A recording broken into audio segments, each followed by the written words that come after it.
বিশ্বজুড়ে নীতিকথামূলক গল্পের ক্ষেত্রে ঈশপের গল্প এক অনন্য নাম।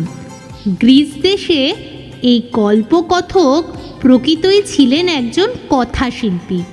গল্পের পর গল্প সাজিয়ে তিনি তার শ্রোতাদের শুনিয়েছেন এবং নীতিকথার অন্তর্নিহিত তাৎপর্যকে তাদের চেতনায় সঞ্চারিত করে দিয়েছেন। সেই দিক থেকে দেখতে গেলে ঈশপ ছিলেন একজন লোকশিক্ষক। লোকশিক্ষার এই পাঠমালার মূল্য ও আবেদন কোনো দিনই ফুরাবে না। এই নীতিমূলক শিক্ষাকে কেন্দ্র করে আজকে আমাদের গল্প সোনার ডিম পাড়া হাঁস।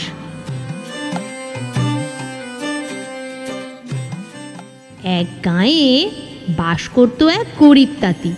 সে ছিল বড্ড লোভী। একদিন সে পুকুর পাড়ে গিয়ে দেখল জলে খুব সুন্দর দেখতে একটা হাঁস চড়ে বেড়াচ্ছে। কার হাঁস, কোন পাড়ার হাঁস, এইসব কোনো খোঁজ খবর না নিয়েই সে হাঁসটাকে ধরে বাড়িতে নিয়ে চলে এলো। পরের দিন সকালে ঘুম থেকে উঠে দেখে হাঁসটা একটা সোনার ডিম পেড়েছে। এই ঘটনায় তাঁতি যত না খুশি হলো তার থেকে অনেক বেশি অবাক হলো। তারপর সেই ডিমটাকে নিয়ে তাঁতি বাজারে বেচে অনেক টাকা পেল।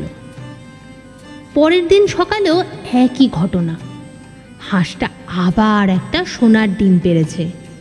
এইভাবে এক একটা করে ডিম বাজারে বেচে অল্প দিনেই তাঁতি বেশ ধনী হয়ে গেল।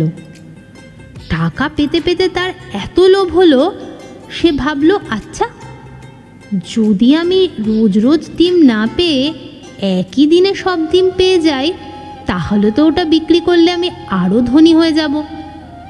এই কথা মতো একটা ধারালো ছুরি নিয়ে সে হাঁসের পেটটাকে দুভাগ করে দিল। ব্যাস, হাঁসটা মরে গেল। লোভী তাঁতি তখন অবাক হয়ে হাঁসের পেটের দিকে তাকিয়ে দেখে, কই, সোনার ডিম তো আর নেই। এতদিন ধরে সে যে রোজ একটা করে সোনার ডিম পেয়ে আসছিল, সেই সুযোগ তার চিরতরে হারিয়ে গেল। তারপর শোকে দুঃখে তাঁতি একেবারে পাথর হয়ে গেল।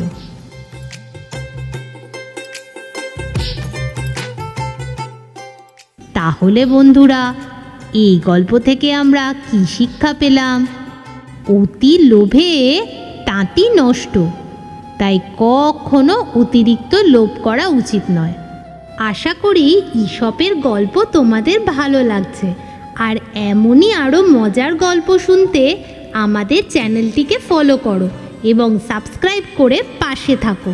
শীঘ্রই ফেরত আসছি আবারও একটি নতুন ঈশপের গল্পকে সাথে নিয়ে। তাহলে আজকের মতো এখানেই শেষ করলাম, কেমন?